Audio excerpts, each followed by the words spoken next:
Hello students, class 10th का metals and non metals chapter start करने जा रहे हैं। बहुत ही इंटरेस्टिंग चैप्टर है। इंटरेस्टिंग क्यों है? क्योंकि इसमें जो मेटल्स और नॉन मेटल्स का हम डिस्कशन करने वाले वो डेली लाइफ के साथ हमारे डील करता है। तो स्टार्ट करते हैं बहुत जल्दी इस चैप्टर को। इस चैप्टर में हम क्या क्या पढ़ने वाले हैं?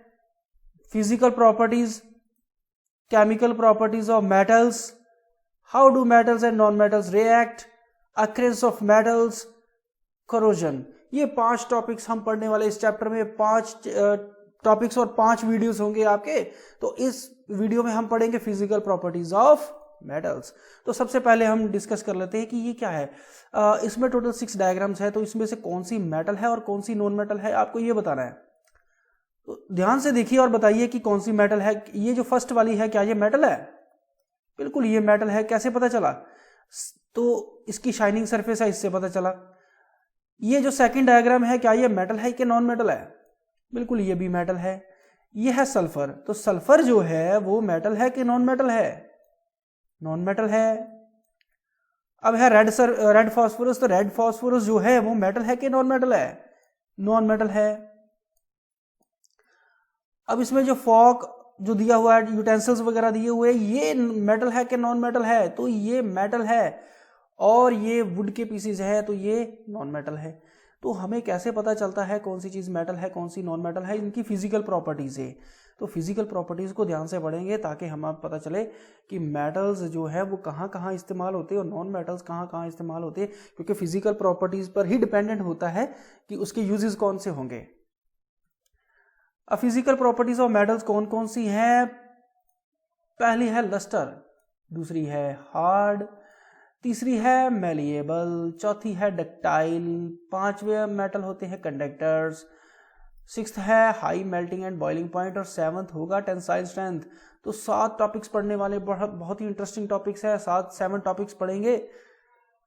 सबसे पहले पढ़ते हैं, पहला टॉपिक है लस्टर, यानी कि चमक, शाइनिंग सरफेस। तो आपको ये डायग्राम में बहुत ही शाइनिंग सरफेस दिखाई दे रही होगी। क्योंकि ये चीज बनी है मेटल्स की। तो मेटल्स जो होते हैं उनकी सरफेस बहुत शाइनिंग होती है, इसीलिए तो इसका इस्तेमाल ज्वेलरी बनाने के लिए किया जाता है। गोल्ड की ज्वेलरी बनती है, सिल्वर की ज्वेलरी बनती है, प्लेटिनम की ज्वेलरी बनती है। क्यों? क्योंकि इनकी शाइनिंग सरफेस होती है, बहुत ज्यादा चमक होती है इनकी सरफेस।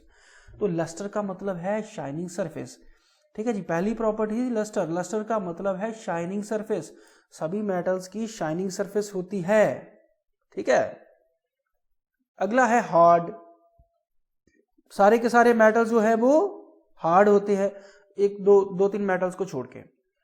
तो ज्यादातर मेटल्स जो है वो हार्ड। अगर मैं आपको बताऊं कि 118 एलिमेंट्स होते हैं पीरियोडिक टेबल में, जिसमें से 91 तो मेटल्स हैं, बाकी के नॉन मेटल्स हैं। तो मेटल्स की गिनती बहुत ज्यादा है। और 91 मेटल्स में से अगर 1-2 मेटल की प्रॉपर्टी डिफरेंट हो भी गई तो जनरल प्रॉपर्टी जो है वो तो सेम है सबकी। अब सोडियम देखिए कितना सॉफ्ट है कि चाकू से काटा जा सकता है। ध्यान से देखिए इस वीडियो को, तो कितने आराम से, कितने ध्यान से हम चाकू से काट सकते हैं। क्या किसी और मेटल को चाकू से काट सकते हो आप? अगर मैं कहूँ कि लोहे के सरिये को आप चाकू के साथ काटने की कोशिश करो, नहीं कटेगा। तो क्यों? क्योंकि जो आयरन है वो हार्ड होता है। कॉपर का बर्तन मैं कहूँ कि आप चाकू से काट दो, नहीं कटेगा। तो मैं बोलूँ कि टंगस्टन को आप काट दो तो टंगस्टन भी नहीं कटेगा, क्योंकि टंगस्टन भी बहुत ज्यादा हार्ड होता है।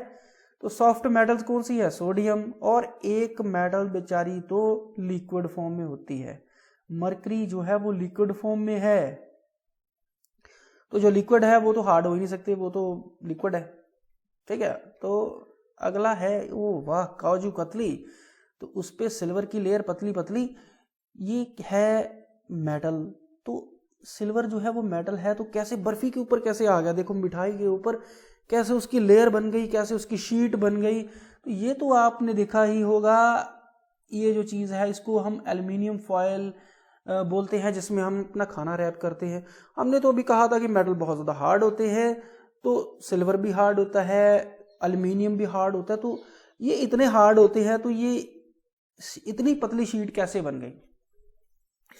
ये एक प्रॉपर्टी है मेटल्स की कि अगर आप मेटल्स के ऊपर, किसी भी मेटल के ऊपर अगर आप हथौड़ा मारते हो, मान लीजिए मेरे पास ये राउंड पीस है और मैंने क्या किया, इसके ऊपर हथौड़ा मारना स्टार्ट कर दिया। ठीक है जी। तो क्या होगा, ये जो पतला ये जो पीस था मेटल का वो एक थिन शीट में कन्वर्ट हो गया। तो ये सिर्फ मेटल्स में प्रॉपर्टी होती है। अगर लकड़ी के पीस को लेकर आप थोड़ा मारना स्टार्ट कर दो तो कुछ नहीं होगा उसको, बट मेटल्स के पीस को, चाहे आप लोहे का है, चाहे एल्यूमिनियम का है, गोल्ड का है, सिल्वर का है, कोई भी मेटल ले लो, जब आप उसके ऊपर हथौड़े से उसको बीट करोगे तो वो थिन शीट्स में कन्वर्ट हो जाएगा। तो सबसे मैलिएबल मेटल है गोल्ड। इतना मैलिएबल होता है कि लगभग ट्रांसपेरेंट हो जाता है, लगभग इनविजिबल हो जाता है।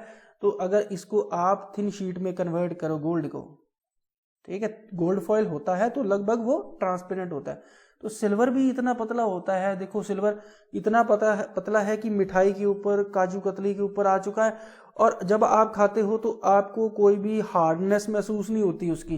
तो सिल्वर जो है वो भी बहुत ज्यादा मैलिएबल है, बट सबसे ज्यादा मैलिएबल कौन सा है? गोल्ड। अब है ये वायर है, तो वायर मेटल्स की होती है, ये तो आपको पता है, कॉपर की, ये कॉपर की वायर है, ये गोल्ड की वायर है। तो वायर बनाना, क्योंकि सिर्फ मेटल का काम है, तो मेटल्स जो है उनको आप थिन वायर्स में कन्वर्ट कर सकते हो। इस प्रॉपर्टी को हम डक्टाइलिटी बोलते हैं।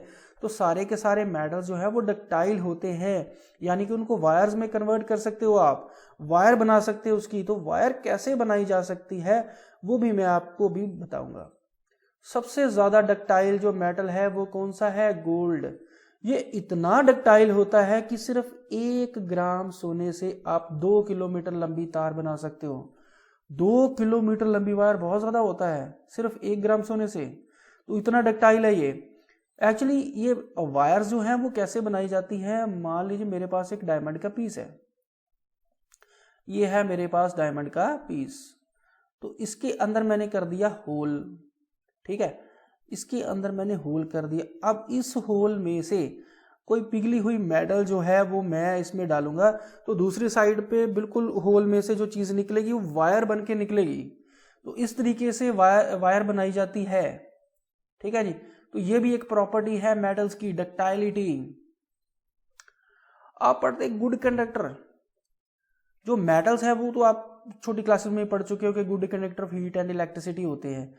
तो good conductor of heat and electricity है, इसलिए तो इसकी बिजली की तारें बनती हैं, इलेक्ट्रिक वायर बनती है, इसके यूटेंसिल्स बनते हैं, बर्तन बनते हैं। मैंने आपको बताया था ना कि जैसी फिजिकल प्रॉपर्टीज होंगी वैसे के वैसे मेटल्स के यूजेस होंगे। अब मेटल्स देखो, अगर गुड कंडक्टर ऑफ इलेक्ट्रिसिटी है तभी तो इलेक्ट्रिक केबल्स और वायर्स बनेंगी, अगर गुड कंडक्टर ऑफ हीट है तो यूटेंसिल्स बनेंगे। तो all the metals are good conductor of heat and electricity. इनमें से करंट जो है वो आसानी से पास होता है। ये एक्चुअली क्यों होता है? मान लीजिए कि जो सारे के सारे, ये हमें पता है कि जो सॉलिड्स होते हैं वो उनके जो एटम्स या मॉलिक्यूल्स या कोई पार्टिकल्स होते हैं बिल्कुल एक दूसरे के क्लोजली पैक्ड होते हैं, बिल्कुल एक दूसरे के साथ जुड़े हुए हैं। तो ऐसे में ये एक अपनी जगह छोड़कर कहीं नहीं जा सकते, ठीक है जी। ये प्रॉपर्टी तो सिर्फ लिक्विड और गैसेस में होती, सॉलिड में नहीं होती। तो बट एक है कि अगर इसको मैं फ्लेम दूं, आग दूं, एक जगह से इसको हीट करना स्टार्ट कर दूं, तो इसके पार्टिकल्स जो है वो अपने साथ वाले पार्टिकल्स को वाइब्रेट करना स्टार्ट कर देते हैं। मान लीजिए कि ये पार्टिकल जो वो हीट हो गया, हीट होने के बाद ये अगले पार्टिकल को हीट करेगा, ये पार्टिकल अगले पार्टिकल को हीट करेगा, ये पार्टिकल अगले पार्टिकल को। इस तरीके से हीट जो है वो एक जगह से ट्रेवल करके दूसरी जगह जाएगी। तो यही रीजन है कि जब बर्तन गर्म होता है, जब बर्तन को आग के ऊपर रखा जाता है तो सिर्फ वही जगह गर्म नहीं होती, बल्कि इसके हैंडल जो होते हैं बर्तन के वो भी गर्म हो जाते हैं, पैन का हैंडल भी गर्म हो जाता है। इसलिए तो उसके ऊपर इंसुलेशन किया जाता है, बेकलाइट का इंसुलेशन किया जाता है ताकि पैन को पकड़ते हुए आपके हाथ ना जले, क्योंकि मेटल तो गुड कंडक्टर ऑफ हीट है। अगर हीट ट्रेवल होगी तो हमारे हाथ तक भी हीट पहुंचेगी, जिसकी वजह से हमारे हाथ जल सकते हैं। तो all the metals are good conductor of heat and electricity. और सबसे बेस्ट कंडक्टर कौन सा है? सिल्वर। सिल्वर जो है बेस्ट कंडक्टर ऑफ इलेक्ट्रिसिटी है, तो इसको सुपर कंडक्टर बोलते हैं। बड़ी आसानी से इसमें से इलेक्ट्रिसिटी पास होती है, इसलिए इसका इस्तेमाल जो है सोलर पैनल्स के अंदर भी किया जाता है। High melting and boiling point. देखिए कुछ मेटल जो है वो उनका मेल्टिंग पॉइंट और बॉइलिंग पॉइंट कम होता है, जैसे कि मरकरी, ये तो लिक्विड फॉर्म में है। सोडियम और पोटेशियम अगर आप इसको हीट देते हो तो ये उसी टाइम पे मेल्ट हो जाती है। बट बाकी के सारे जो मेटल्स हैं वो उनका बॉइलिंग मेल्टिंग पॉइंट बहुत ज़्यादा होता है। एक और मेटल है जिसको हम गैलियम बोलते हैं। गैलियम जो मेटल है उसका भी मेल्टिंग पॉइंट बहुत कम होता है। अगर गैलियम के पीस को अगर अपने हाथ के ऊपर रखते हो तो आपकी हाथ की गर्मी से ही ये मेल्ट हो जाएगा। तो ये कुछ मेटल्स हैं, मरकरी, सोडियम, पोटेशियम और गैलियम।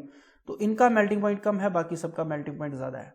तो इनको मेल्ट होने के लिए बहुत ज़्यादा टेम्परेचर चाहिए, इसीलिए तो इसका इस्तेमाल जो है वो शिप्स की बॉडी बनाने के लिए, कार की बॉडी बनती है, तो ये मेटल्स की बनती है ताकि गर्मी से ये पिघल ना जाए।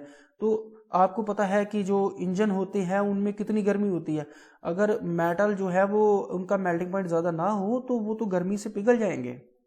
इसीलिए इंजन्स जो है वो मेटल्स के बनते हैं। यूटेंसिल्स जो है, बर्तन है, वो भी मेटल्स के बनते हैं।